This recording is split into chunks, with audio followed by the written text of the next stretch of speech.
Y'all know what time it is. Y'all don't know, y'all better ask somebody. Hat on, suit on, looking like a dapper dawn, giving them all dressed like $1,000,000, diamond things in its cuffs. Y'all tell me who could it be but Steve Harvey? Oh yeah, out there listening to me. Put your hands together for Steve Harvey. Put your hands together. Steve Harvey. Oh, listen, Steve Harvey. Why don't you join me? Yeah. Steve Harvey. Get on, y'all. Better give me some eggs while I listen to Steve Harvey. Yeah, join in with me. If you're with me, help me say. You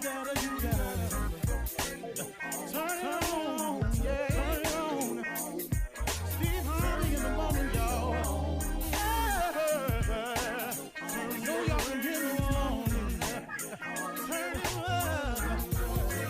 Steve Harvey in the morning, y'all. Yeah. Turn your radio on. You gotta turn your radio on. Turn your radio on. You gotta turn it on.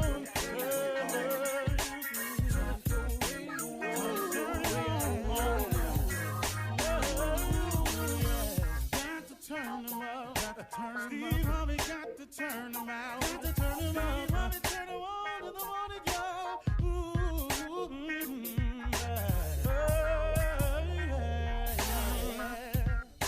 Come on, Steve. Come on. Do your thing, Big Daddy. I sure will. Good morning, everybody. You're listening to The Voice. Come on, dig me now. One and only Steve Harvey. Got a radio show. Well, nothing changes about that. Nothing changes about that. Man, I was just getting ready to come on the air this morning. And I was just thinking, man, I was just having a reflective moment of just how really good God has been to me. Man, let me just say that again, how really good God has been to me. And here's the cold part, in spite of myself.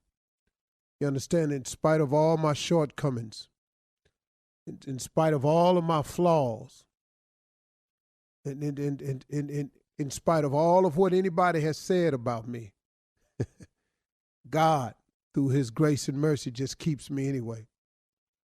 So many of us are exceptional people, but we refuse to just go ahead and be exceptional. We settle for the ordinary. We follow the pack. We try to fit in. Man, oh man, oh man. You know, I've heard my wife say this to my children all the time when she's scolding them or talking to them. She'll be talking to them about leadership. You know, why are you following everybody when God clearly made you to lead? So many of us are born, and so many of you are born to be exceptional people, but we always trying to follow the pack. Why would you try to fit in? Why would you try to be like everybody else? Be ordinary. Why would you follow the pack when God has created you to be exceptional? The key word in exceptional is accept. You ever done this right here? You know, everybody did that except me. Everybody felt that way except me. Everybody said that except me. Everybody wanted that except me. Everybody went over there except me. Everybody jumped in except me. Except me. See, why have you said that in your life if you were not to be exceptional? See, you got to say everybody except me. At one point in your time, I don't know who ain't done it. You know, everybody voted no except me. See, so you're not created to follow the pack. You ain't created to fit in. You ain't created to to be ordinary. You were created to be exceptional as your fingerprint on your finger is you were created to be exceptional. Why not make this the year that you go head on and be exceptional? Why won't this be the year that you decide in your mind, but just has to be a decision that we make now. We not following the pack no more. We not trying to fit in no more. We ain't settling for ordinary no more. We gonna be exceptional. But you got to go ahead and follow that. You got to get on the exceptional path because that's what you were created for. Why be ordinary? But all of this it has to start with a thought. You got to first think something. Thoughts become things. A man is as he thinketh. That's all you will ever be. So what are your thoughts today? Why not have exceptional thoughts instead of ordinary thoughts? Why not have exceptional thoughts instead of fitting in thoughts? So why you want to be like everybody else? Why you want to be ordinary when you could possibly be extraordinary with a change of your mind, a change of your venue? And you don't have to be any other kind of way just because my mama was this way or my daddy was this way or this the school I went to, this what race I belong to, this my sexual preference, this my my that. Well, how many excuses you need? How many excuses? What's it gonna be this year that we let another 365 days slip by without improving our condition, our place, our spot, our life, the quality of life we have? We cannot afford to keep letting all these years go by without changing. You're an exceptional person. How many times have you sat up and said, everybody did that except me? I was everybody jumped in except me. I told them, I knew it. Everybody voted for that except me. And now look at us. Man, it seemed like everybody went that way except me. Okay, do you get it? Do you understand what's being said to you? That old accept me is because couldn't it be because you're an exceptional person? And it's time for you to take control of that. It's time for you to start thinking different. It's time for you to start acting on what you think. It's time for you to start doing something about it. It's time for you to stop taking each and every day that God gives us for granted and letting them go by the wayside like you got plenty more. Well, you may have plenty more, but guess what? What you wasting the ones you got for? I got you young and you feel like you gonna live forever. Okay, cool. But let me ask you something. See, here go the part about suppose you do live. See, everybody worrying about dying, but I got news for you. Suppose you keep on living. You want to keep living in the condition you in now? You want to keep living with the money you got now? You want to keep living with the relationship you got now? You want to keep living by yourself like you are now? You want to keep wanting the right relationship, the right man, the right woman, but you keep getting the wrong one? You want to keep doing that for the rest of your life? Problem ain't dying. The problem is if you keep on living. Who wants to keep on living just the way they are right now? And if you can say, I'm cool with I am just the way I am right now, then cool. This conversation ain't for you. I ain't got no problem with that. You know what I'm saying? Greatness ain't for everybody. Being exceptional ain't for everybody. Becoming extraordinary ain't for everybody. Heck, becoming successful ain't for everybody. I got it. And you can come up with a way to justify your non-existence and your ordinary life all you want. And that's fine and dandy. I ain't got no problem with it because some people just going to be regular. Some people just going to follow the pack, follow the crowd. Some people just wants to fit in. But if you're not that person, if you want to be extraordinary, if you want to be exceptional, if you want to dare to be great at something, then you got to change your mindset. You got to get with your creator and find out what he created you for. You got to quit thinking of things just in your own thought process. Lean not to your own understanding. I don't know where that is, but it's in there somewhere. See, and once you lean, if you lean to your own understanding, you know what it's going to do? It's going to limit you, man. It's going to limit you. Why not see what God got for you? I would rather know what God got for me than to think of all the things I could, because I can't outthink him. I done tried it before. All right, it's just the beginning. We're going to have a good one, man. Let's go. You're listening to the Steve Harvey Morning Show. ladies and gentlemen, it's about to go down. And what I'm speaking about is this here. Steve Harvey Morning Show. What's up, everybody? Good morning, Shirley. Hey, good morning, Steve. Caller for real. Hey, morning crew, Steve. What's up? What's up, Junior? Morning up. And the legend, Nephew Tommy. Yay. Top of the morning, Uncle Steve, Shirley, Carla, Junior boy. What are you doing? Yeah, I'm good, man. I'm good. I'm real good. You sound good today. That's good. Yeah. I'm good. I'm good. Getting better and better. Mm-hmm. Still a little sore, still a little swollen, but I'm getting better and better. Well, when you going to be able to play some golf, man? I don't know about that. Okay. At least a couple weeks. Well, Steve, is that what you're supposed to do? You could resume your normal activity. You didn't have any downtime or anything with that hernia operation No, I just went on. Went to lunch right after that, which it was a mistake because after that hospital medicine wore off, I found out how painful hernia surgery is. Come on. And I said I hurry up and went out there and got that prescription they gave me with the oxymoron in it. And went on, took about 3 You say that one more time. whatever it is. Whatever it is, I took it. I took it. Mm-hmm. And then that locked me up real good. And I went, okay. So I tried not to take it, but the pain was too bad, so I had to take it again. That locked me up again. I said, okay, it's Wednesday. Need to get unlocked. I need something to happen. I can't be in the pain both ways. Yeah. And so finally got that situation straightened out. Just stop taking the pain medicine, dealing with it. And so I did the weekend. Did the boys' camp all week. Yeah. And that was a huge success. We don't want to talk about it. Go to the website.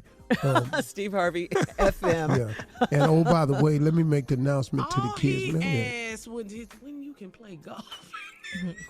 Yeah, that ain't gonna happen. So I just let Ward. So y'all want me to stop? Y'all have other content? You're funny today. You're in a great mood today. Keep that Let's up. get it then. That's all I need to hear. So that was it. And so I just went on and I love the way you tell it. I got to let two things know. First of all, to all the kids at the camp, nothing has happened to Coach Blue. Coach Blue is wonderfully fine and healthy. We just talked. Somebody been pranking the kids. What? Because Coach Blue one of their favorite dudes, man. One of mine too, is it? Yeah, What he's is perfectly going fine. on, Steve? That boy can hit a golf ball. We had one bad incident, though. One of the boys that left the camp, need y'all to put him in your prayers. One of the boys left the camp on Sunday, and Sunday night got back home and was shot in the back. Oh, What? Oh, my God, Oh, Steve. man. Yeah. It's just Hey, and when he got shot, he didn't want to call his mother or nobody. He wanted to call his mentor. Oh. And he had met at the camp. He had his number and everything. That's who y'all call, come get me. Wow. Yeah, he will definitely be in our Praying prayers, for him. Steve. Wow. Oh, wow, Steve. Yeah. All right. We're going to switch gears here. And coming up at 32 after the hour, another edition of Ask Steve coming up right after this. Yeah. Let's go. All right. You're listening to the Steve Harvey Morning Show. All right, Steve, time for your favorite segment in the whole wide world right now. Time for Ask Steve.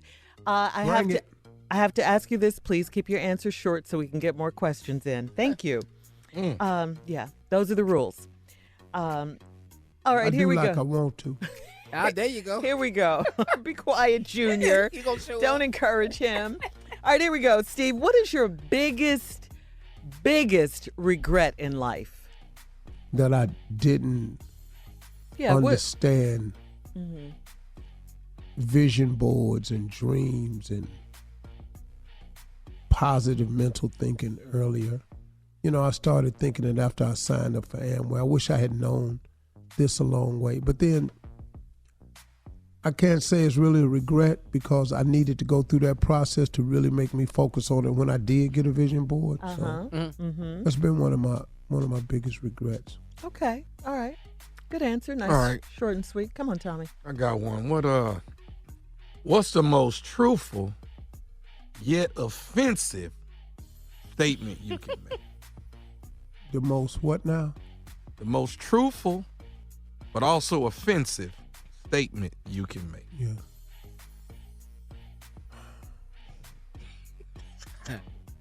I've made so many. I don't know which one to Take pull. your time on this one, Shirley. See, you can. Some of me. You know what I thought he was. Do you like What? Pina colada. My boy had a baby. Onion had a baby, and pulled the blanket off the baby face, and the boy said, "Boy, what you think?" And I said the only thing I could say, because Onion was as about as ugly a human being as you could have, and he had married a girl that wasn't far off from him. So this baby was under this blanket. This baby was under this blanket. Just, oh my God. I didn't know. So soon as he opened it up, I made the most truthful, brutally honest statement I could. Yet offensive. Yeah. I said, boy, that boy look just like you. Oh. And why they call him Onion? Well, because he stank real bad. Okay. His underarms stank real bad. Okay, so. Okay. But that just proves there's someone for everyone. Well, Since he had a wife. that don't prove. That also proves that everybody don't need to have children. Come on, next question. Yeah. All right. What are you supposed to say to someone the morning after a one-night stand? Oh, good one. I like that one. What? What are you supposed to say in the morning? After a one-night stand. Hey, can't wait to see you again. But did Knowing good and hell well. Never gonna happen. Say that. This was not only a one-night stand, it was a bad idea. Oh, gosh. Most of them are. But what did you say, nephew? I heard you. Bye. Bye. And bye. All right, next question. Come on, Carla. What All you right, got? Steve. If you were a boxer or a fighter, what song would you come out to? You know how he is. I'll about probably music. come out to LL Cool J. Mama say knock you out. Okay. Mama say knock you out. Probably come on out there to that. Okay. All right. I like it. Good. All right, here we go. Next question, Steve. We're doing Ask Steve, of course. What should everyone have that costs less than $100? What should everyone have that costs less than $100? A toothbrush. And yes. And use it. Yes. High five That's on good. that one. A toothbrush. That's to say some people don't. I like that. I like that answer. Yeah, Steve. and if you have one, use it. All right, Junior. Unc, what's the worst party you ever attended? The worst party Yeah. I've ever attended. Oh man, this party that this girl threw that I met downtown one day. I was walking, I used to have a beard a long time ago, way before comedy. And I met her, and she had a fetish for beards, and I didn't know it. She invited me to this party. I went over there, she asked me, could I come early? I said, all right, now, yeah. She lived on 80-something Wade Park, deep in the hood. She was throwing a house party. This heifer had asked me, would I help her greet people at the door? I said, okay, cool, kind of like, we dating, all right, that's my fine chocolate thing, all right now. Every dude that came to that party had a damn beard. It was the beard party. Every single man that came had a beard. I'm just hanging up coats. Just a little You helpful coat ass check? slave. Yeah, dog, I'm just damn coat check. I'm sitting up in here. So, Careless Whisper was the jam back there. You remember? Wham. Yeah, that was my jam. Wham, Careless Whisper. We only danced that one time. That was the worst party I ever been to. I was so tired of hanging up coats. And after it was over with the dudes with the big head, hey, my man, can you get my coat for me? Man, if you don't kiss, boy. She played me with the hang the coats up, but to go get it, I can promise you that ain't gonna happen. All right. That was West Party. Come on, Tommy. All right, let's see here. Yeah. What's the smallest thing can tell you a lot about a person? Oh. Smallest thing can tell you a lot about a person. Well, I was going to say you, but I He always gets. Why does he always get those kinds of?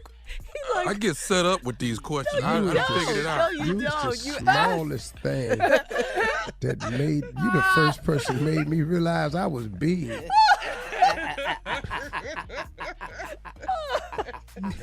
Answer the question. What's the smallest thing can tell you a lot about a person? All right, hurry, Steve. We gotta go. His brain. All right, coming up next. Thank you for that edition of Ask Steve. Coming up next, run that prank back with little nephew Tommy. Right after this. You're listening to the Steve Harvey Morning Show. Coming up at the top of the hour in entertainment news, some sad news. Fashion designer icon Gloria Vanderbilt has passed away. Our thoughts are with CNN's Anderson Cooper and his family. That, of course, was his mom. Man. Yeah, very sad. In other entertainment news, Blue Ivy is on her way to being a star. But right now, the nephew is here with Run That Prank Back. What you got, Neff? Looking for a kidney, Shirley. That's all. Can I have your kidney? Let's go, baby. Come on, cat. Hello. Hello, I'm trying to reach Brother Conley. This is Conley. How you doing, brother? This is Deacon Patterson calling from the church. How you doing today? Deacon Patterson? Yeah.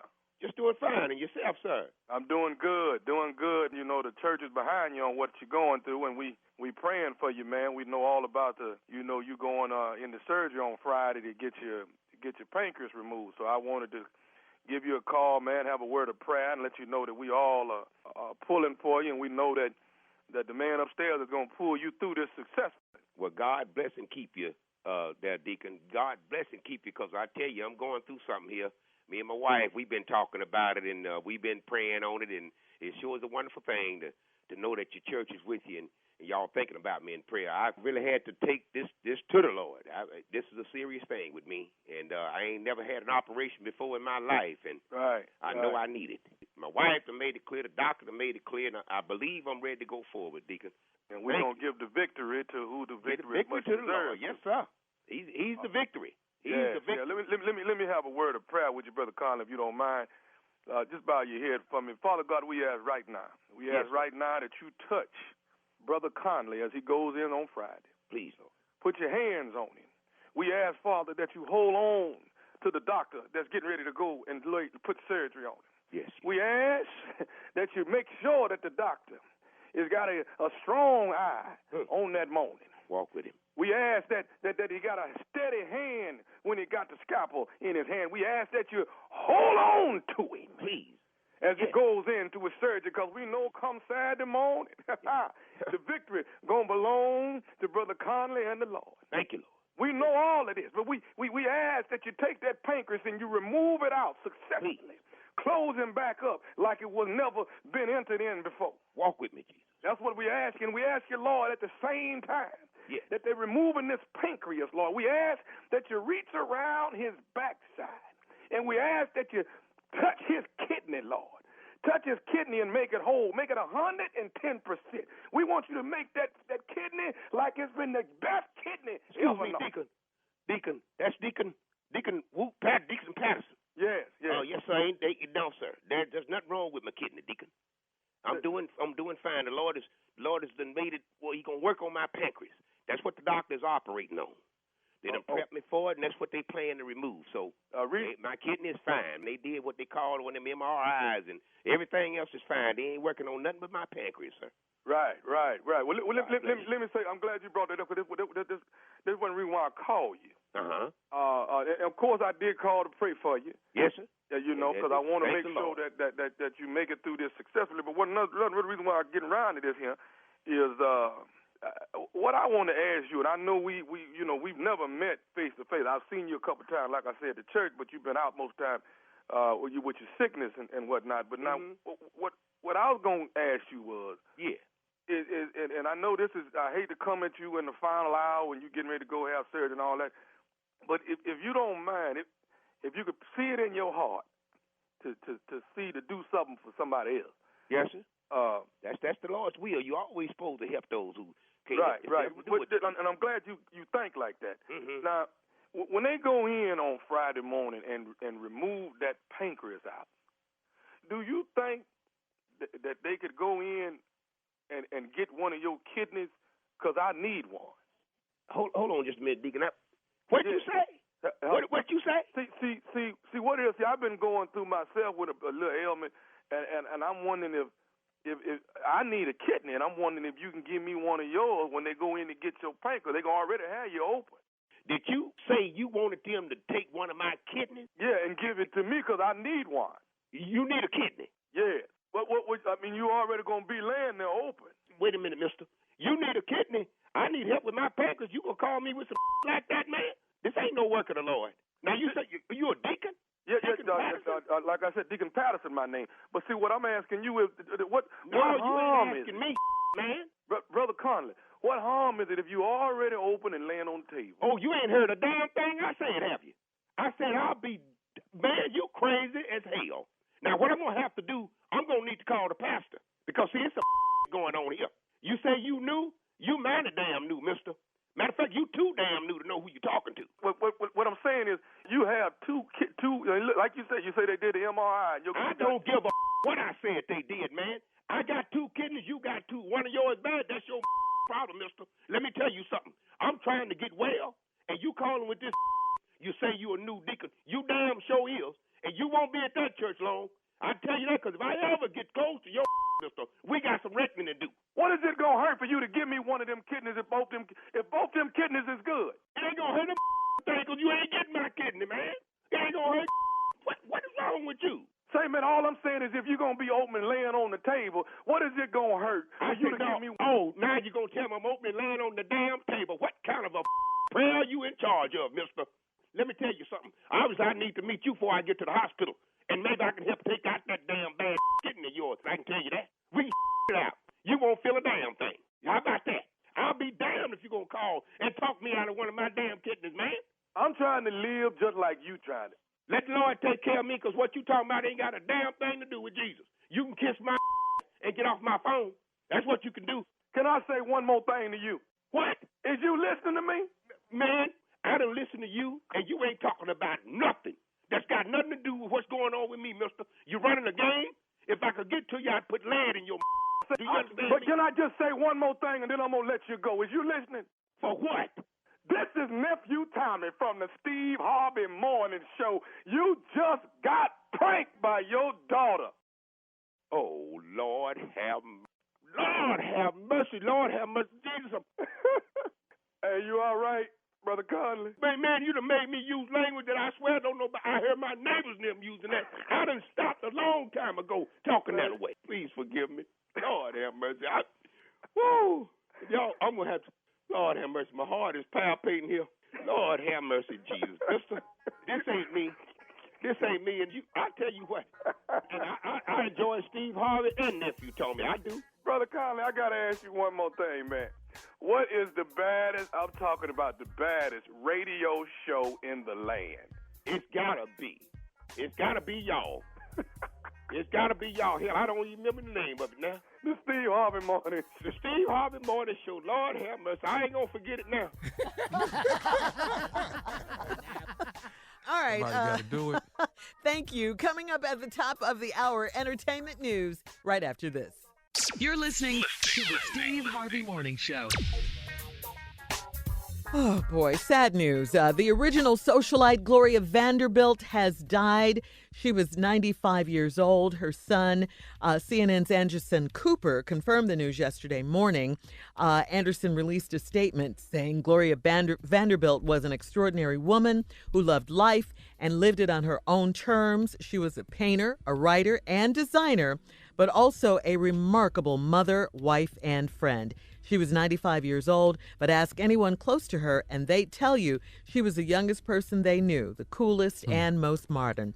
Miss Vanderbilt became well known in the 70s for marketing lines of cosmetics and fashion.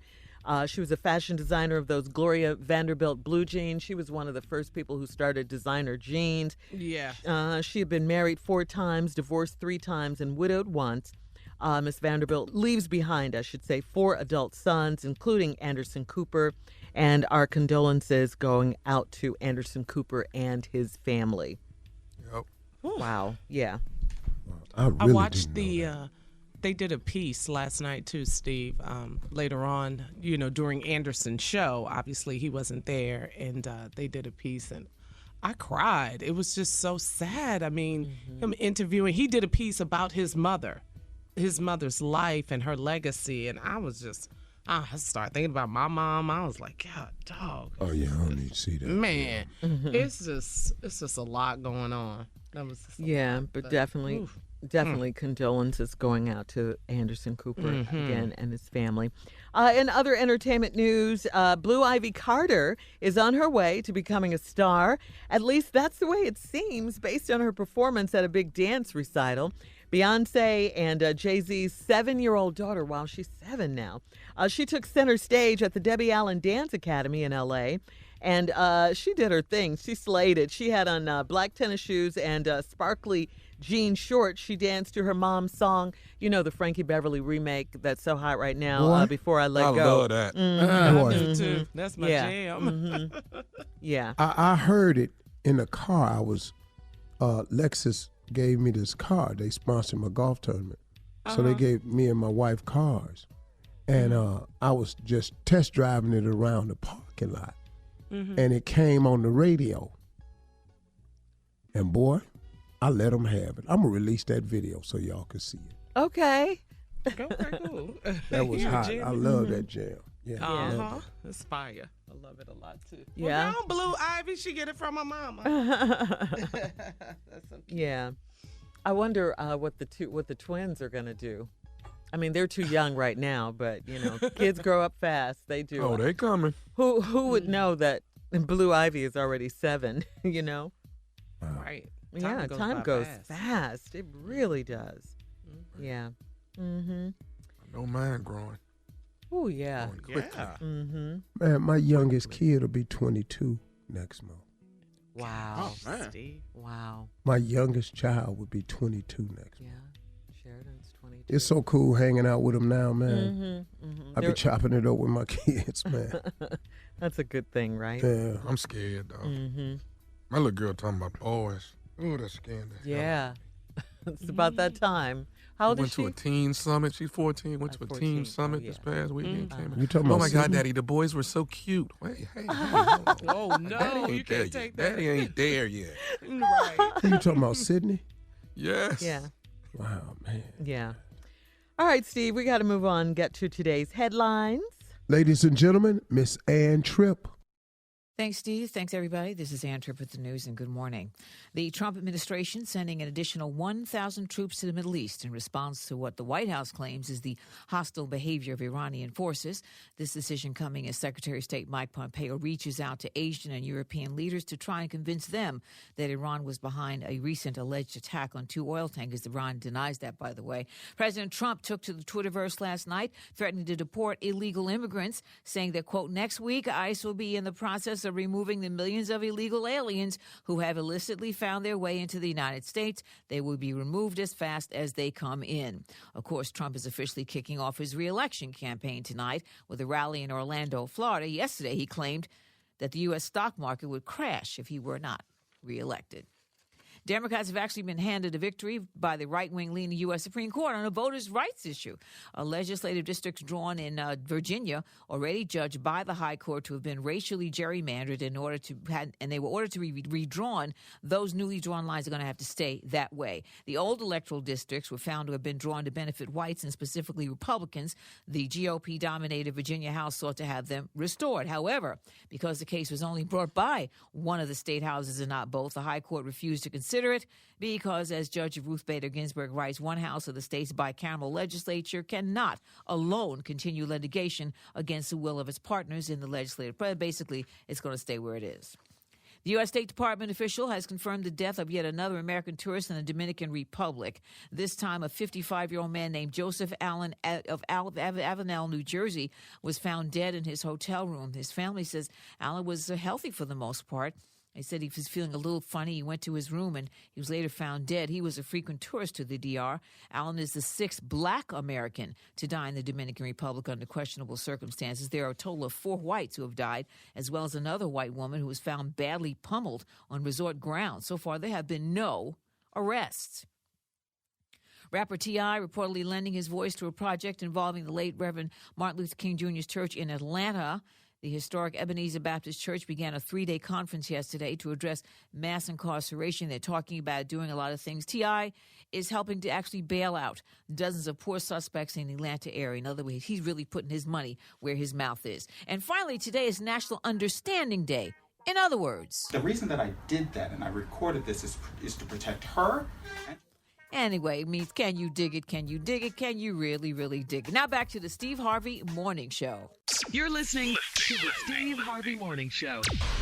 In trending entertainment news, we talked about this yesterday, Steve. You brought this up, actually. O.J. Simpson has joined Twitter. Of all days, he chose to join Twitter. It was, the 25th anniversary of the double murder, which he was acquitted, and the world believes, of course, so many in the world believe that he's 100% guilty. And it was also, Yes, we do. It was also the anniversary of the low-speed chase. Remember that? And the white Bronco, him and AC. Somebody said he found a Heisman Trophy in the bush. You know who said that. Hell yeah. I was 15 tearing up my mama living room. And who said that, Junior? Steve damn Harvey. Yeah, man. Do you think he might try to say something about your performance or anything like that? Because he claimed he finna lash back out at a lot of people. Well, that's what he said. He has some getting back to do. Well, the first tweet he did, he said that he had a little getting even to do. That was his exact quote. His new Twitter account will allow him to set the record straight on a lot of stuff. He denied the ongoing rumors. This was like his first tweet about him being Khloe Kardashian's father. Okay, because that was a rumor for a long time. He said the simple fact of the matter is she's not mine, meaning Khloe Kardashian. OJ swore that he never slept with Kris Jenner, saying, I want to stress never in any way, shape, or form have I ever had any interest in Kris romantically or sexually, and I never got any indication that she ever had any interest in me. All right, so he set the record straight. So all of those stories, he said, are just bogus, bad, and tasteless. They say he's got over, 600,000 followers already? He cutting up over there. Yeah. A lot of people are following him. They just found him to make How many? Yeah, they over 600,000, I heard. That was the last I heard. It might be more than that now. I lived in L.A. then. Man, it was just something go on else. and sit down somewhere. He gonna mess around. But he can't, Steve. He gonna mess around and get his ass in some more trouble. He on can't. probation. He can't sit down. We tried to tell him that after he got away with murder. Then He on probation. Okay. And mess around ain't really the phrase. Go on, say what it ought to say. It ain't mess around. Well, you say it. You say You know what it is? Carla ain't gonna let me, so let me just be. No, no, she I'm ain't. not. Yeah, we all know. No, I'm not. Yeah, so I wonder why that was the first thing he chose to tweet about, though, the fact that he's not Khloe Kardashian's dad. He ain't tweeted that he ain't killed nobody, though, did he? No. but he did say, I got a little... You want to clear that up first. Yeah, you would think, right? He did say, I have a little getting even to do. All right, coming up next at 34 after the hour in trending viral video news, the Phoenix mayor and police chief apologized after cops draw guns when a 4-year-old girl leaves a dollar store, with a Barbie doll. We'll talk about that right after this. You're listening to the Steve Harvey Morning Show. The mayor and police chief in Phoenix, Arizona are apologizing after a video went viral showing an officer shouting profanities. And F-bombs all over the place, and pulling a gun on a father and a pregnant mother after a 4-year-old girl walked out of a dollar store with a Barbie doll. The parents have filed a $10 million lawsuit claiming against the city. This is a claim against the city in which they allege their civil rights were violated. A statement from Phoenix police referred to extremely offensive and unprofessional language and actions by officers, and The city has apologized. The family has described the apology as a sham and lacking all substance. The officers involved have been removed from patrol duty and placed on desk assignment while the investigation unfolds. Now, is this the case where Jay-Z has offered them legal? Yes, Rock Nation has offered the Rock family. Nation, yeah. Mm-hmm. Yes. How do these officers feel threatened? At what point were they threatened that it had to be? I saw the video, man. First of all, we're talking about a little girl and a woman. A 4-year-old girl. That nobody had a weapon. There was not any reports of somebody with a weapon. And what they were saying to this woman, get out the blanket car. Yeah. Get out the blanket car. You're going to get your blanket. I'll blow you in your brains out. I'll shoot you in your blanket head. Get out the blanket. Man. And they were trying to respond to them, but he was just being as, I don't know what you call it. He was being as provocative, provoking as he could be. Yeah. Just give me a reason. Yeah, exactly. And he wanted her to put her baby down. Right. He kept saying, hands up, and I'm holding my baby. And the man was saying, I am cooperating, sir. I am. Yeah. Oh, they had him handcuffed and kicking him all in the legs. It was horrible. Oh, dog, man. Horrible. Dog, man. If it wasn't for social media, people still wouldn't believe what's going on. But now, here's what this. Because you have some people in what was this, Phoenix again? Yes, Phoenix. Yes, who are trying to do something right about it. There's an apology from the mayor, an apology from the police chief, a suspension, put them on desk job. Now, that's the least should happen to these people. But can I tell you what? That's the exact same thing happen if you just kill a black person. Hello. Yes. That's what's alarming. Yeah. It's the same treatment for killing a black person. Now, I applaud the Phoenix Police Department for doing something in the right direction, for something that ended up not being a fatality. And thank God they didn't shoot this woman or this baby. Or the baby, yes. Now, anybody for a dog going out of a dollar store. I mean, man, really? It didn't cause for all that. No. What was It's all a that? dollar store. It's a doll. They didn't come out the bank with a sack of money. There was a doll involved. There was they did it at gunpoint. They had a knife. They made me give them the doll. It was none of that. And the reaction to the police was way too much. So now, let us take a note of this. If this is the reaction to this, come on. Wow. Can't you easily see now how when they have what they think is just cause, how they so easily murder us down? Yes. Because they don't care. Easily. Mother, child, pregnant mother, they don't care. And then what happens is the repercussions are never there as they should be. Now, the black dude that killed the white lady recently, who dialed 911. Yes. Yeah. Now, he got what you're supposed to get. What did he get? Like 11 years, right? Or 12? Yeah. But he got time for shooting this woman. That's what's supposed to happen. But it does not happen if the police officer is white and the victim is black. But to let the police officer be black and the victim be white, his ass is going to jail. Oh, yeah. Oh, yeah. Somebody's going to pay for that. You got that right. And now he's supposed to go to jail for that. But then let's flip the script and everybody else should go too. Yeah. I think I'm right about this. All right. Nephew Tommy is up next with the prank phone call right after this. You're listening to the Steve Harvey Morning Show.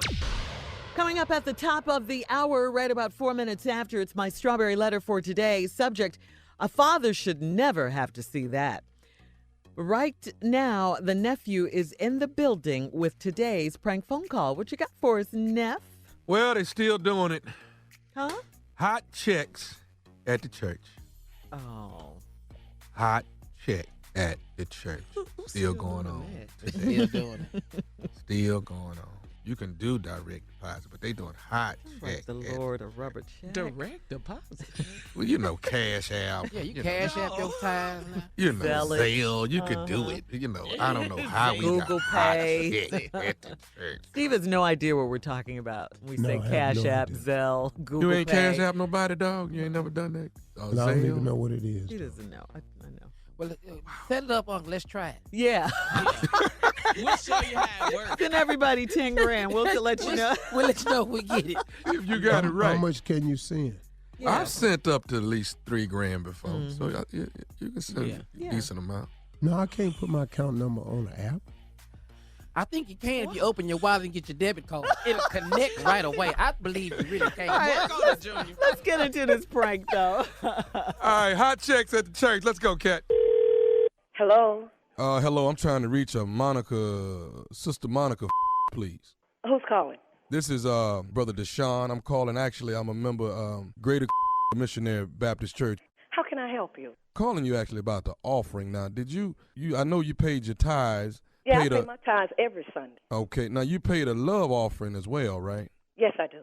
Okay. Now, this past Sunday, I'm looking at a check that you left us with bank. Right. I sure did. I wrote a check Sunday. Okay. Now, the check, ma'am, was $250. Am I correct? Right. I wrote 2 checks for my tithes and the love offering. Right. I wrote one for $250 for the love offering. Okay. Now, what is this call regarding? Why are you calling me? Well, what I wanted to tell you is that I hate to be a bearer of bad news, but your check that you wrote for $250 actually has bounced. And wait a minute. You said my check bounced for $250? Your check bounced. So what I'm doing is calling you about recouping the $250, as well as you cost us $30 in bank fees. Wait a minute now. I wrote 2 checks. I wrote a check for $100. Did that one bounce? I don't see to it that one bounced. All I know is the one that the love offering has bounced. Well, did you put them in at the same time? Because I wrote them at the same time. They all go in on Monday, ma'am. Now, I didn't put them in at the same time. I've been putting them in for the last 2-3 years. The problem is, why would people write these? What is your name? I'm Brother Deshaun. And you was there this Sunday? I was there. I don't think it matters when I was there, ma'am. The problem is that I didn't put these checks in, and I don't understand why y'all write these checks to the church, wait a minute. knowing that they're going to bounce. Write these checks. There's a lot of people my write checks are good. Well, I don't write bad checks. Well, why do we? One cleared, why the other one didn't clear? Maybe you didn't have enough money for both of them to clear. What did you just say? Maybe you didn't have enough money in the bank for both of them to clear, and I don't understand why people write these. I got plenty money in the bank, and all my checks clear. I don't write no rubber checks. Well, you wrote one on Sunday, and that's the problem. How you going to try to give a love? Wait a minute. I think you got me confused with somebody else. I don't write no bad checks. You done wrote this. I'm trying to be nice to you. I'm trying to be nice to you. When can we expect the $250 plus the $30? So wait, $30? That's the bank fees, ma'am, for the doggone check bouncing. My check didn't bounce. I'm going to check my bank, and if my check clear, you're going to pay me $30 for calling me, harassing me about a $250 check bounce. I don't write no. Why would you write check? What you want to sit up in the church and write these big number checks when you know you ain't got it in the bank? What the did you say? I said, why would you write these checks when the money ain't in there? Let me tell you one thing. I don't write no bad checks, and you got a lot of nerves calling me, telling me my check bounced. Your check is the one that has bounced. And I'll tell you what you do. Since my check bounced, you pay the since you got all the money. And don't call me with this again. Hello? Don't you hang up on me no more. When are we going to get this $250 and this $30? Who is that keep calling you? Somebody from the church told me I wrote a bad check. I don't write no. You did write a bad check. I didn't write no bad check. Yes, you did. Wait a minute. Why are you calling me? Why the treasurer don't call me at church? The treasurer is the busy. Deacon, I ain't never know the deacon call nobody about no bad check. Your is full of and, thank you. You got the money. I ain't got. Who in the hell is that in the background? Who is that? Never mind who it is. We both go to the same church, and you gonna call me to my I wrote a bad check. You don't you call me no more, and if the check bad, you pay it, okay? Do Pastor know you talking like this? Do Pastor know you calling me? Can you answer that? Look, when are we gonna get this $280 is what we looking for from you. I wrote a check for $250. And you will not get $280. You put the $30 with it. You put $250 in there, it bounced. $30 cost us on bank fees. That's $280. When can the church expect their money? Never. Not no $280. You will never get $280. You gonna make me come by your... And my check then... What did you say? I'm gonna do what? You gonna make me come by your house and get this money. Bring your on. Bring it. Bring your on. What is the address on Look this on check? The check. I got it off the check. No, well, bring your on. I bet you'll be limping back. I'm watching you. You better not be spending no money nowhere. You better not spend nothing till I get this $250 plus $30. Whatever I want to, okay? No, you know what? I am, and you don't call me no more with this because my check did not bounce. I don't see how one check went through and the other bounced. Let me say this to you. We cannot accept you back into the house of the Lord no more until... What did you say? You are not... Don't you come in there Sunday until we get... I'm coming up in there Sunday, and I'm going to make sure I find your because you the person I want to see. You gon' And you know what? I'm going to call the pastor right now and ask him because I don't believe my check bounced. You full of Well, let me say this before you call pastor. No, I'm going to call pastor. No, you should have talked with pastor before you call me with this information. I got one more thing I need to say to you. You ain't got nothing to say to me. You done upset me with this talking about I bounced a check. You should have went to pastor before you called me with this. I told pastor when I got one more thing to say before I leave. Is you listening? What do you got to say to me? What do you have to say now that you going to pay the check? This is Nephew Tommy from the Steve Harvey Morning Show. You just got pranked by your girlfriend. Wait, what did you say? Baby, this what is... did you say? What did you say? I say this is Nephew Tommy, baby, from the Steve Harvey Morning Show. Your girlfriend has pranked you. I'm going to beat that. She just left here flying out the door in a hurt. No, she didn't. I'm going to that. Let me ask you one more thing, though, baby. What is the baddest radio show in the land? The Steve Harvey Morning Show. That is. I check at the church. Oh, Lord. You know, start Cash Apping and Zelling. Do it like that. That's easy, simple. You know, pastor ain't got time for all these hot chicks. He ain't got time for it. Yeah, that's terrible. All right, that's too much on pastor. Mm-hmm. Pastor going through a lot now. He got a lot of issues at the church. Church big business. You got to understand that. All right. They got churches now got ATMs in it. You know that? Oh, do they? Yeah. And they got a place where you can swipe at church and pay your tithes right there. I didn't know that. Oh, okay. Yes. Wow. I get a monthly statement from my church on how much we give on our tithes. No, El Belter, Pastor Williams, going to wait. El Belter? He's going to do what? He going to wait. What do you mean? That means he going to wait till all them offering pans get back up to that front. He ain't rushing nothing else in this service. How many times have you heard, we need $200 more? That's what we need, $200 more. The Spirit is telling him. Well, it's all good. Go to church. Yeah, you're supposed to give. Yeah. That's it. It's okay. I got to go see old boy when I get to Atlanta. I'm going to that church when I get down there. Jamal Bryant? Jamal Bryant. I New want to birth? see him preach. Yeah. No, he's a good dude, man. I want to see that boy preach.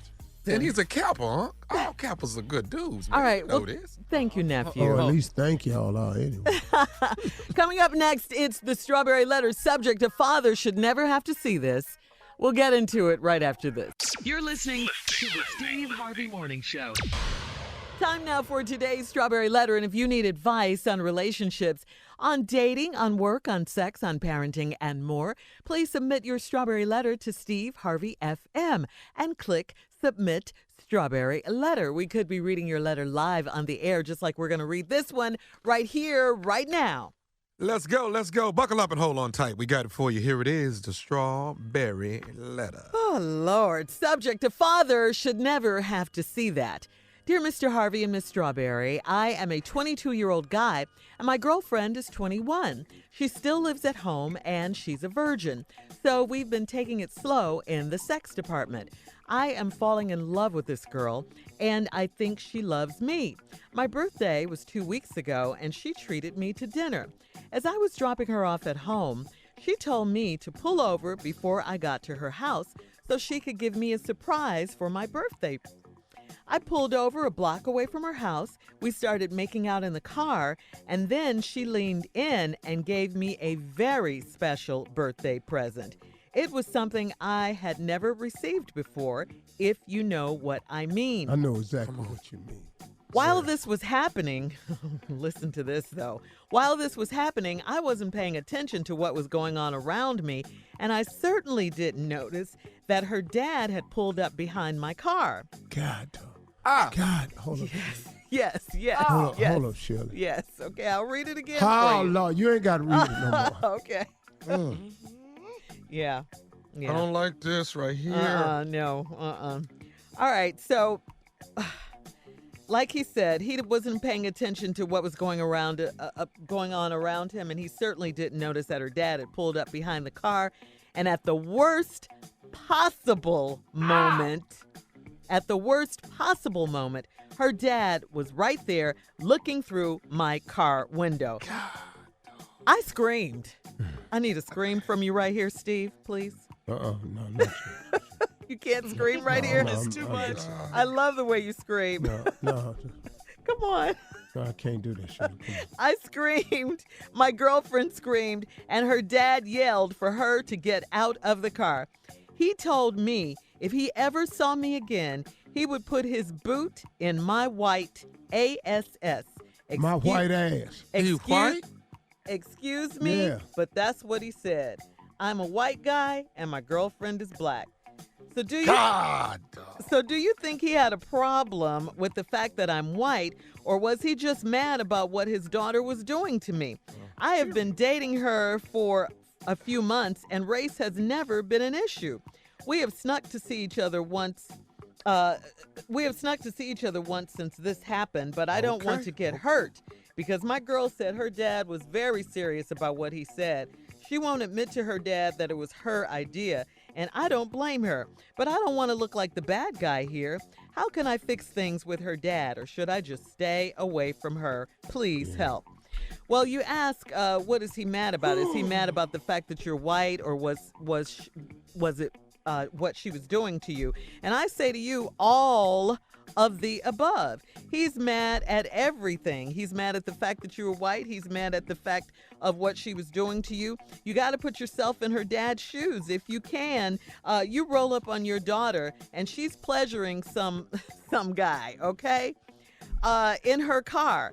I guarantee you would feel some kind of way. To see your daughter in that way, it just produces all kind of shock and hurt and disappointment from a parent that you can't even imagine. So I can't say that it's just one thing that her pops was upset about. Again, I think he's mad about everything. The fact that you're white, I'm sure had him shook.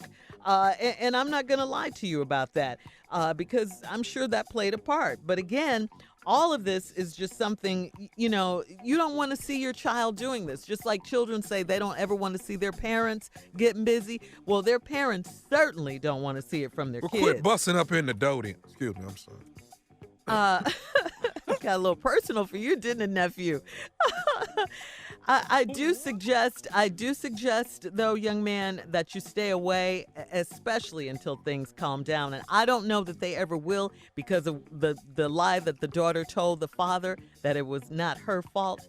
So, her dad is just really angry and upset right now, and you're the last person he wants to see. So there's nothing you can do. Now, there's a saying that says time heals all wounds. Maybe sometime in the future you can call if you really love her because you said you love her. So, maybe you can call and talk to the father at some point. But right now, my suggestion, my advice to you is to stay away from that situation because you will get hurt. Steve? Oh, boy. This is a tough one right here. Boy. Yeah. Boy. We got daughters. Yeah, you have daughters. Man. Crazy. I understand everybody in this letter. Right. I understand the boy. I understand the father. We have a situation here. The girl gave you a birthday surprise a block away from her house. Now, y'all making out in the car, then she leaned in and gave you a very special birthday present. And it was something I had never received before, if you know what I mean. Yes, I do. I'm going back in my mind right now, boy. Yeah. I know exactly what you mean. While this was happening, I wasn't paying much attention to what's going around. You can't. You can't. Your focus is shut. Your eyes Your focus is shut. Your eyes is open, but they're shut. Because your pupils is facing the back of your head. You're actually looking at your brain with your eyes, and you ain't never seen that before either. So you don't even realize it, but your eyes is wide open. But you can't see nothing but your damn brain. I knew you were going to scream. Something is happening. All right, listen, we'll have part 2 of Steve's response coming up at 23 after the hour. Subject of today's Strawberry Letter, a father should never have to see that. Right after this. You're listening to the Steve Harvey Morning Show. All right, Steve, come on. Let's recap today's Strawberry Letter. Subject, a father should never have to see that. Woo. This boy been dating this girl. He 22, she 21. She a virgin. They've been taking it slow for sex. Respectful. But he say he falling in love with this girl and thinks she falling in love with you. Your birthday was 2 weeks ago. She treated me to dinner. I was dropping off at home, and she told me to pull over before I got to the house so she could give me a surprise for my birthday. I pulled over about a block away from the crib. We in the car, we started making out, and this is where all hell broke loose. She started, leaned in and gave me a very special birthday present. You keep reading that over and over again. Very, very, very special birthday. It's the first time, sure. And it was something that I had never received before. If you know what I mean. I know exactly what you mean. Because when it first happened, you don't know what to call it. So you was in here and like you're being ravaged. It's like all your senses have been taken away. You have drifted off into an abyss.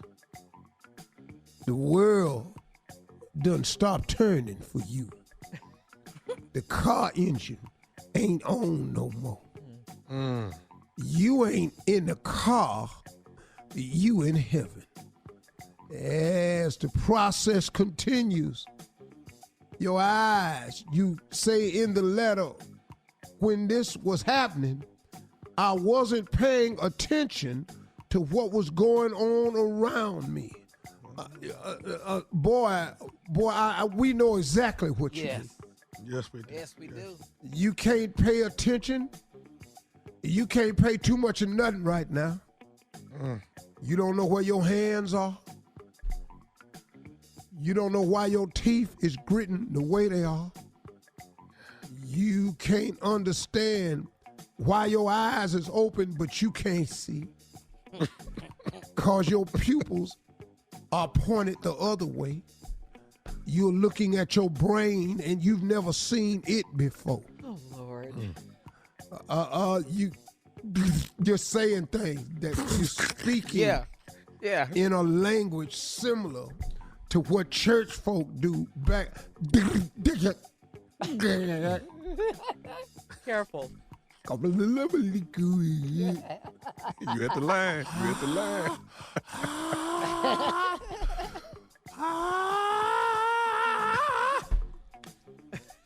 All of this is going on. And then while you wasn't paying attention, you noticed that her dad, you didn't notice that her dad had pulled up behind your car. At the worst possible moment, her dad was right there looking through my mirror. What is the worst possible moment? Well, let me remind you, for those that have forgotten, the worst possible moment is to try to clamp the water hose while you washing the car. For the first time. Yeah. See, when you washing the car and you ain't got no nozzle on it, and you need to stop that stream of water from going on your car, you got to clamp it shut. Now, you could run the risk of putting a hole in that hole. Really? It's what I'm saying about washing cars. Right. Yeah. So you are now at the wash the car moment. Yeah, stay on the car. And her damn daddy is looking dead in the window. I would imagine at this point, your head was facing the ceiling. Your throat was nothing but an Adam's apple. But the words that's coming out of your mouth, these incoherent noises. Her daddy wants to bust that damn car window. And then her dad was right there looking through my car window. You notice it because it's something about having a big black man looking at you while you at the worst possible moment. And all of a sudden you scream, the girl scream, and her dad yelled her to get out of the car. Told me if he ever saw me again, he gonna put his boot in my white ass. Now, excuse me, that's what he said, because I'm a white guy, my girlfriend is black. Do you think he had a problem with the fact that I'm white? Yes, he had a problem with the fact you white. Yeah. Right then and there. If you didn't know it before, you know it now. Ever see you again, I'm going to put my foot in your white ass. Because, yes, he's got a problem with you being white right now. He didn't have to bring it up before, but now that you down here with his daughter, he done brought it up. I've been dating her for a few months now. Race has never been an issue. Well, it's one now, damn it. Listen, you can email us or Instagram us your thoughts on today's Strawberry Letter at Steve Harvey FM, and I'm sure you'll have a lot to say. Or you can check out the Strawberry Letter podcast at least on he wasn't demand. A police officer and pulled your ass over. Oh, Lord. Coming up thank at God for that. Yeah, you're right. Coming up at 46 after the hour, Steve. Yesterday was declared We the North Day in Toronto as Canadians celebrated their first NBA franchise championship. We'll get into it right after this. I don't know, Houston. You're listening to the Steve Harvey Morning Show. The Toronto Raptors celebrated their first ever NBA championship on Monday. I know, Steve, I know. With an epic victory parade in Toronto. The mayor also declared yesterday as the We the North Day. Okay, that's what he said. Superfan Drake rode on the players' float. I love that, with the championship trophy. There were 4 people injured, though, during a shooting near the victory parade route. This was pretty sad. However, the arrests were made, and the celebration did continue. Kawhi Leonard told the loyal Raptors fans, thank you, and they chanted 5 more years to keep Kawhi. So they want to keep him. Yeah. I know Well, what did he say after that, though? There ain't no statement after that. Man. Was it a press conference? Yeah. He said, hold on, LeBron calling. Hold on, let me catch this. What do you think, Steve? I know. Well, I mean, it's sad about the shooting. That's Yeah, very much ridiculous. so. It's amazing that people can't go somewhere and have a nice time anymore without some butthole somewhere with a damn gun. Just ruining things. But congratulations to them. But, you won't be repeating, so Kawhi can stay or go. You will not be repeating. Damn, dog, how you know that? Well, I already, how I know that? Who they going to play next time? I don't know. What? You can don't predict know. it this early? I'll tell you right now. I'll tell you right now. LeBron and AD going to be in the finals. I'm telling you that right now. Yep. Now, we ain't got to build nothing else. We just need somebody to take it out. Let's No, go we to the got this escalator. here. Let's go to the escalator. We just need somebody to take the ball out. Do the Rockets have a shot? Oh, do we have a shot? Oh, no, hell no. Y'all blew y'all shot right there. Y'all had y'all And shot. they fighting amongst each other right now too. Yeah, It's y'all distinction had y'all going shot. on. And y'all live and die by the 3-pointer. Yeah, Oh, no, I we can't die lie by about it. that. We don't I can't live. lie about that. That's If it's a game 6, we finna die. Now, James Harden, he's the truth now. Chris Paul is the truth. And then after that, right after that, No, I mean, you got some boys on your team that's good, but y'all's whole game is shooting threes. That's all it is. I can't win it. Oh, we the bomb between October and April. That's a true statement.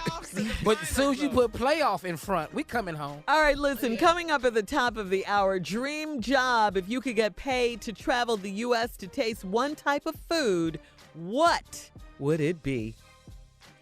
Right after this. You're listening to the Steve Harvey Morning Show. All right, check this out, guys. Dream job. Listen, if you could get paid to travel the U.S. to taste one type of food, what would it be? All right, the makers of Reynolds Wrap announced they are seeking someone willing to spend 2 weeks getting paid to travel the country eating, Steve, this might be you, eating barbecue. That's me. Boy, I'll be so swole. Big old ankles. Yeah, man, I'm actually detoxing. I started detoxing yesterday. But think about it, though. The company said the chief grilling officer will receive $10,000 plus prepaid travel and lodging costs to travel the country for 2 weeks in August while tasting and savoring barbecue ribs from some of the top barbecue rib cities in the country. So that begs the question. That's a job right there if you're into barbecue like that, man. For 2 weeks, $10,000. I mean, what's not to love about that? I'm going to send somebody around the country. Mm-hmm. Come on. Tasting food. Yeah.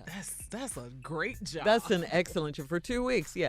So, Steve, is there a food that you never get tired of eating, let's say, for a year, every day? And you, okay, let's throw this in there. Peace. You wouldn't gain weight. Oh, and you I'll just throw that in there. That's a bonus. You're just throwing something in there. That's impossible, sure. That's and you a bonus. can't gain weight? Yeah, one thing that you would can't eat. gain weight or you can't get sick. Okay. Right, That too. okay? Yeah. Ice cream all damn day Yes. long. Yes, that would be mine, ice cream. Woo! I don't know. I envy that guy. Diners and Sugar. dives. They go around eating all them hamburgers. Guy, what's his name? Yeah. No, his name? you talking about man versus food? No, diners Guy Fieri. diners. and drive-ins. Okay. Yeah, whatever. With the blonde hair. Yeah. With the blonde spiky hair, yeah. Oh, he be eating some hamburgers off the chain, man. I love burgers, pizza, and ice cream. So that's would be your food. I like this barbecue though. So let's see where you would have to go though, Steve. Kansas City. Memphis. Where else? You got to go to Georgia. You got to go to Georgia, Texas. You got to go to Tennessee. You got to go to Memphis. You got to go to Texas. Chicago. No. Chicago ain't got no barbecue. Where Chicago have They barbecue? did when I grew up there. They did. Where? I mean, Leon's. well, now let me tell you something. When I was Chicago growing up do have barbecue in it. They got some good barbecue. Yeah, I know. Because them boys is from down south. Mm-hmm. Right. That's like Well, the Cleveland got some good Carolinas barbecue. too. The Carolinas, they got some. Carolina. Yeah. Chicago. If everybody at a barbecue place know the cook name, that's a good place. Like Ray. Like, what's happening, Ray? Alabama gonna give everybody a little bit of run. They got some joints up in there. That's true. You think Kansas City Man, number everybody one? just started getting. Man, we done just started. We started drifting just off. tripping. We drifted off thinking about barbecue. Yes, we did, didn't we? I said, think about the commissary in Memphis. How many of y'all just saw reels all of a Man. sudden? I mean, With some white bread on my plate. Oh, what? Oh man, I'm thinking about Memphis. What's that? The commissary. Oh man. And don't forget about Big Oh, the Daddy. commissary in Memphis. Yeah, Yeah. man. Big Daddy. In Chicago. Yeah. Oh, Yeah. Gates. Oh Lord. Yeah. Gates Presidential Gates. Platter. Man. Kansas City. Oh, remember we used to go to Kansas City and get that? Every time we go there. Goodie. God, I got home. Missouri, they can barbecue too. St. Louis got good barbecue. Yeah, they ain't messing around. Okay. Yeah. St. Louis is the truth. St. Louis so is the serious, truth. Steve? Yeah, because it done got know. serious. Yeah. It has done got serious. Yes, about this barbecue, about this queuing. Yes. Man, Unc, why don't you cue today, Unc? Since we just talking about it, boy, because you can cue too now. Yeah, I know. Hey, dog. You can ask about me. I think Steve and Tommy should have a barbecue cook-off. I think y'all should too. Because Tommy it can don't- grill too. Yeah, I know, but don't do that. Why? Don't do that. Because he ain't going to like the results. He gonna lose like the race. You act like I'm going to lose. Don't do it. I'm just going to, Tommy. Tommy, he did. Tom- He did act Tommy, like that. He did. Tommy, I can look, cook man. with you, dog. Trust me, man. I promise you. Hey, dog, not on that grill. Hey, man, just go on, have your little Hey, man, All right. Hey, man, just stay where you at. Listen, coming up, Tommy more can fun, grill. Yes, more he can. music Don't come over here. on the Steve Harvey Morning Show at 20 minutes after the hour. Come on. Right after this. You're listening to the Steve Harvey Morning Show. A quick note to President Trump's staffers. Do not cough, please, while the boss is doing an interview. Do not do that, okay? He really hates it. During Trump's Oval Office interview with George Stephanopoulos from ABC last week, he kicked... the president kicked Chief of Staff Mike Mulvaney out of the room because he coughed. Trump was responding to a question about his financial statements and whether he would ever release them to the Senate when a cough was heard off camera. Trump stopped the interview, pointed at Mulrooney, and said, "Let's do that over. He's coughing in the middle of my answer. I don't like that. If you're going to cough, please leave the room." He wasn't coughing. He was choking. But right. He was choking because of all those lies the president was telling.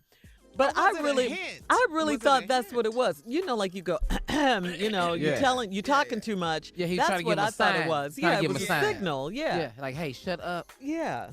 Anyway, yeah, Mr. Trump, of course, is a television guy, so he knew that the shot was ruined when someone coughed, and he is also known as a germaphobe, Tommy, so coughing must drive him a little bit bananas. Don't tell me. Don't sit here and tell me and Trump got something in common. I don't want to hear that right now. Y'all do. I don't want to hear that.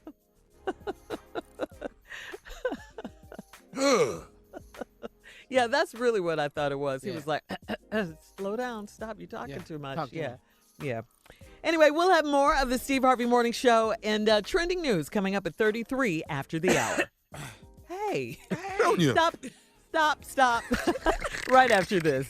You're listening to the Steve Harvey Morning Show. The original socialite Gloria Vanderbilt has died. She was 95 years old. Her son, CNN's Anderson Cooper, confirmed the news yesterday morning. Anderson released a statement saying Gloria Vanderbilt was an extraordinary woman who loved life and lived it on her own terms. She was a painter, a writer, and designer, but also a remarkable mother, wife, and friend. She was 95 years old, but ask anyone close to her and they tell you she was the youngest person they knew, the coolest and most modern. Miss Vanderbilt became well known in the 70s for marketing lines of cosmetics and fashion. She was a fashion designer of those Gloria Vanderbilt blue jeans. She was one of the first people who started designer jeans. Yeah. She had been married 4 times, divorced 3 times, and widowed once. Miss Vanderbilt leaves behind, I should say, 4 adult sons, including Anderson Cooper, and our condolences going out to Anderson Cooper and his family. Yep. In other entertainment news, Blue Ivy Carter is on her way to becoming a star. At least that's the way it seems based on her performance at a big dance recital. Beyonce and Jay-Z's 7-year-old daughter, wow, she's 7 now. She took center stage at the Debbie Allen Dance Academy in L.A., and she did her thing. She slayed it. She had on black tennis shoes and sparkly jean shorts. She danced to her mom's song, you know, the Frankie Beverly remake that's so hot right now, Before I Let Go. I love that. I do too. That's my jam. Yeah. I heard it in the car. I was, Lexus gave me this car. They sponsored my golf tournament. So they gave me and my wife cars. And I was just test driving it around the parking lot. And it came on the radio. And boy, I let them have it. I'm going to release that video so y'all can see it. Okay. Okay, cool. That was hot. I love that jam. Yeah. It's fire. I love it a lot too. Yeah. Well, Blue Ivy, she get it from her mama. That's so cute. Yeah. I wonder what the twins are going to do. I mean, they're too young right now, but, you know, kids grow up fast. They do. Oh, they coming. Who would know that Blue Ivy is already 7, you know? Right. Time goes fast. It really does. Man, my youngest kid will be 22 next month. Wow. Oh, man. Steve. Wow. My youngest child would be 22 next month. Yeah. Sheridan's 22. It's so cool hanging out with them now, man. I be chopping it up with my kids, man. That's a good thing, right? Yeah. I'm scared, though. My little girl talking about boys. Oh, that's scary. Yeah. It's about that time. How old went is she? to a teen summit. She's 14. Went to a teen summit this past weekend. You talking about Oh my God, Sydney? Daddy, the boys were so cute. Wait, hey. Oh no, Daddy you ain't there can't take yet. that. Daddy ain't there yet. Right. You talking about Sydney? Yes. Yeah. Wow, man. Yeah. All right, coming up, our last break of the day and some closing remarks from the wonderful, the wise, the one and only Steve Harvey. Right after this, at 49 after. You're listening to the Steve Harvey Morning Show. All right, here we are, Steve. Last break of the day on this Tuesday, and you're going to leave us with some closing remarks. It was a pretty good day today, wouldn't you say? Yeah, pretty good day. Mhm. I got something for you, though. All right, let's go. In the vein of encouraging people, I want to inspire people to go for it. Okay, Steve, what you talking about? Whatever it is that you've been hesitating about, whatever it is that you've been procrastinating about, whatever it is that you've been waiting on the right time, whatever it is that you've kind of been fearful of, I want you to go for it. And I'm going to tell you why, man.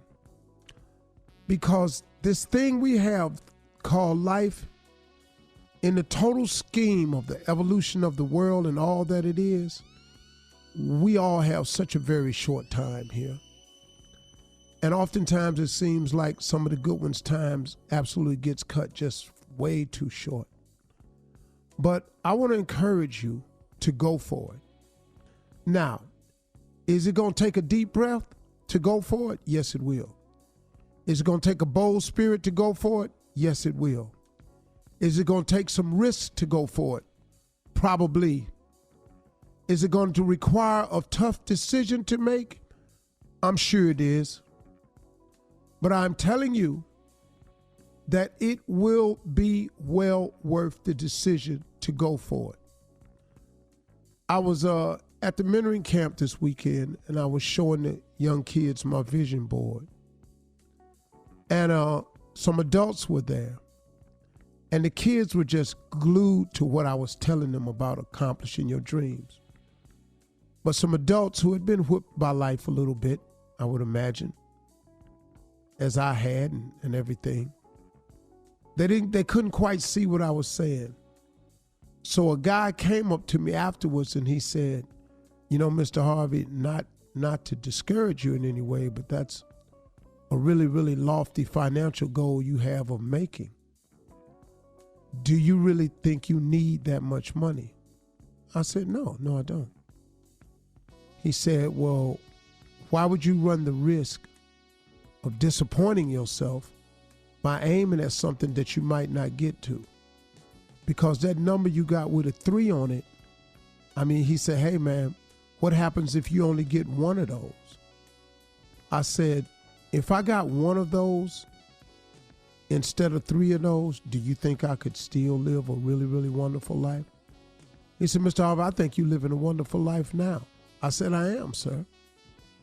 He said, but why would you want to run the risk of falling short of that goal in a 3 and you only end up with 1? What does that say about you?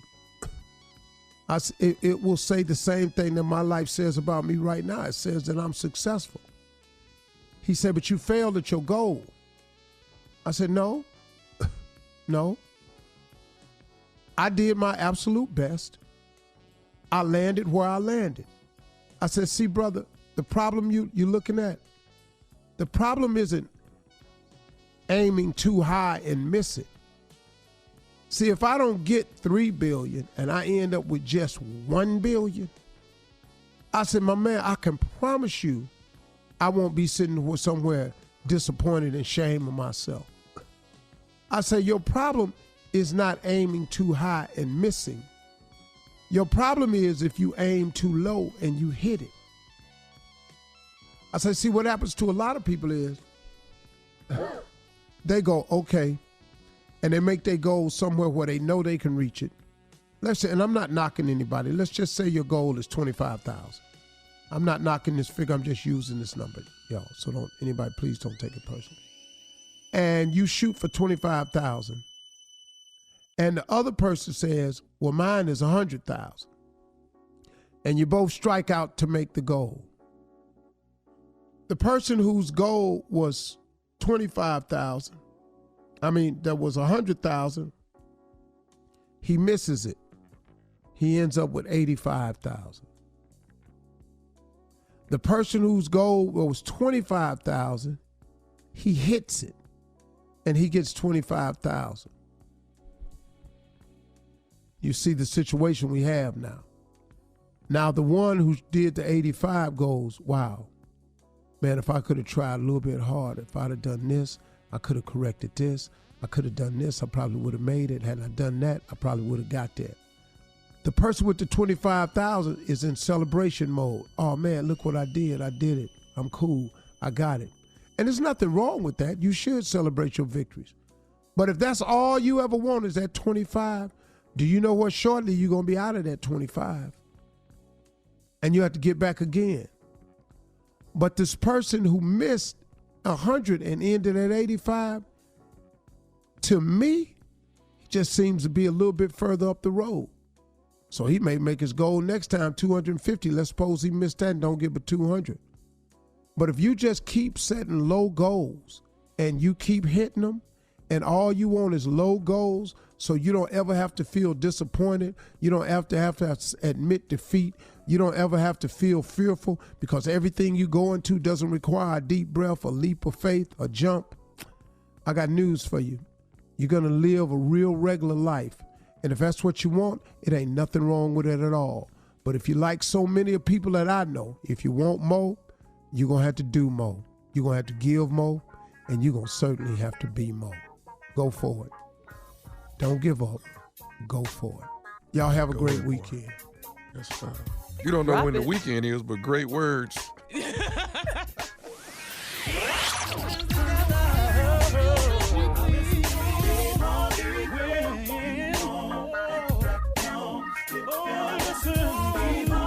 For all Steve Harvey contests, no purchase necessary, void where prohibited. Participants must be legal U.S. residents at least 18 years old unless otherwise stated. For complete contest rules, visit SteveHarveyFM.com. You're listening to the Steve Harvey Morning Show.